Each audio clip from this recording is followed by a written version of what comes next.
ইরানে মার্কিন ইসরায়েল হামলার এক সপ্তাহে হজরত শাহজালাল আন্তর্জাতিক বিমানবন্দর থেকে মধ্যপ্রাচ্যের অন্তত ২৪৫টি ফ্লাইট বাতিল হয়েছে। মধ্যপ্রাচ্যের সংঘাতের পরপরই আকাশপথ অনিরাপদ হওয়ায় গত ২৮ ফেব্রুয়ারি থেকেই মধ্যপ্রাচ্যগামী সব ধরনের ফ্লাইট বাতিল করে হজরত শাহজালাল আন্তর্জাতিক বিমানবন্দর কর্তৃপক্ষ। তবে গতকাল থেকে ওমানের মাস্কট ও সৌদি আরবের বেশ কিছু রুটে ফ্লাইট চলাচল শুরু হয়। ঢাকা থেকে দুবাই, কাতার ও কুয়েতগামী ফ্লাইট চলাচল আজও বন্ধ রয়েছে। মধ্যপ্রাচ্যের বেশ কিছু রুটে ফ্লাইট চলাচল শুরু হওয়ায় যাত্রী ভোগান্তি আগের থেকে কমে এসেছে।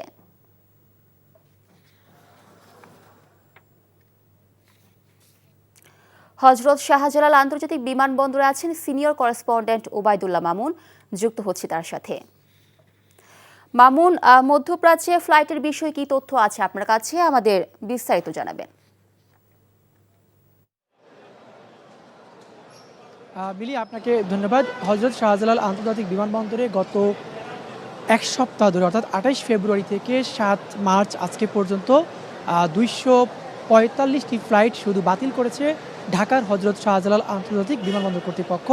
এরই সঙ্গে চট্টগ্রাম থেকেও আরও ৪৫টি ফ্লাইট বাতিল করা হয়েছে। মোট প্রায় ৩০০-র মতো ফ্লাইট বাতিল করা হয়েছে ঢাকার হজরত শাহজালাল আন্তর্জাতিক বিমানবন্দর থেকে। মধ্যপ্রাচ্যগামী যে ফ্লাইটগুলি ছিল সেগুলি বাতিল করা হয়েছে। শুধুমাত্র গতকাল থেকে সৌদি এবং ওমানের মাস্কাটে সহ সৌদির কয়েকটি রুট এবং ওমানের মাস্কাটে ফ্লাইট চলাচল শুরু হয়েছে। এছাড়া কাতার, কুয়েত, দুবাইতে এখনও পর্যন্ত ফ্লাইট চলাচল বন্ধ রয়েছে। তবে গত এক সপ্তাহে যে মধ্যপ্রাচ্যে যে মার্কিন ইসরায়েল যে ইরানের যে মার্কিন এবং ইসরায়েল হামলার কারণে যে সৃষ্ট অনিরাপত্তা ছিল, সেই অনিরাপত্তার কারণে কিন্তু আকাশপথে যে চলাচল বন্ধ ছিল, বন্ধ হওয়ার কারণে গত এক সপ্তাহ ধরেই কিন্তু একটি অচল অবস্থা ছিল। সেই অচল অবস্থা কিন্তু বলা চলে আজকে কিছুটা কেটে উঠছে। এবং এরই মধ্যে গতকাল ইউএস বাংলা এয়ারলাইন্স দুবাই থেকে ২৭ জন বিমান বাংলাদেশের ক্রুজার আটকে ছিলেন গত ৫ দিন, তাদেরকেও নিয়ে আসা হয়েছে। এবং দুবাইয়ের বিভিন্ন জায়গাতে যেসব এলাকাতে হামলা হচ্ছিল সেসব এলাকা থেকে প্রায় ২৪৫ জন যাত্রী ঢাকায় নিয়ে আসা হয়েছে। এবং ২টি বিশেষ ফ্লাইটে মোট ৩০০-র অধিক বাংলাদেশিকে যারা আটকে ছিলেন দুবাইতে, তাদেরকেও ২টি বিশেষ ফ্লাইটে ইউএস বাংলা এয়ারলাইন্স ঢাকায় নিয়ে এসেছে। এবং একই সাথে বিমান বাংলাদেশের ২৭ জন ফ্লাইট ক্রু যারা আটকে ছিলেন গত ৫ দিন ধরে, তাদেরকে কিন্তু ঢাকাতে নিয়ে আসা হয়েছে।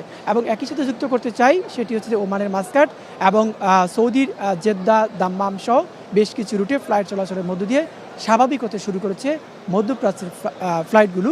শুধুমাত্র দুবাই এবং কাতার, কুয়েত ফ্লাইটগুলো এখনও পর্যন্ত বন্ধ রয়েছে। এ ছিল আমার কাছ থেকে হজরত শাহজালাল আন্তর্জাতিক বিমানবন্দরের সবশেষ খবর। জানছিলাম মধ্যপ্রাচ্যে ফ্লাইটের খবর।